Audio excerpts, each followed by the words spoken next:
The boy was walking home. Suddenly a black van appeared in front of him. Because 4 boys had already gone missing in the town, so John was very scared. At that moment a man got out of the van. He deliberately spilled the contents of his bag all over the ground, successfully attracting John's attention. The man lied that he was a magician, and asked John if he wanted to see a magic trick. But when he took out his props, he used a black balloon to block John's view. When John opened his eyes again, he found himself in a secret room, and a man wearing a clown mask was staring straight at him. John immediately realized he had been kidnapped, and the man in front of him was likely the clown who had taken the other 5 boys. John begged him to let him go, but the clown ignored him completely. After the clown left, John quickly walked toward the iron door. He tried to pull it open, but soon John gave up, so he began searching for a way out. But the room had only a bed and a toilet, and a telephone with its wire cut. John felt deeply hopeless. Then he noticed a ventilation window on the wall. John jumped up again and again, but the window was far too high. He couldn't reach it at all. John wanted to use the mattress to reach it, but found the bed had been nailed to the floor. He sat helplessly on the bed. The 5 boys before him were all stronger than he was, but even they couldn't escape.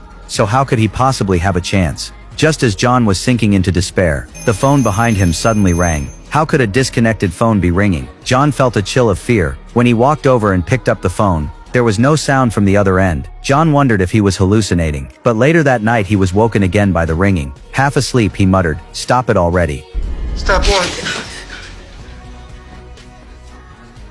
John was startled by the clown. It turned out the clown had been crouching in the corner watching him. John was terrified. He lied, saying he was hungry and asked for food. The clown thought for a moment and agreed. After the clown left, the phone rang again. Even though he knew it couldn't really be working, John still picked it up. This time a deep voice came from the other end. John hung up in fear. He had no idea who had called, but the ringing wouldn't stop. John froze for a few seconds.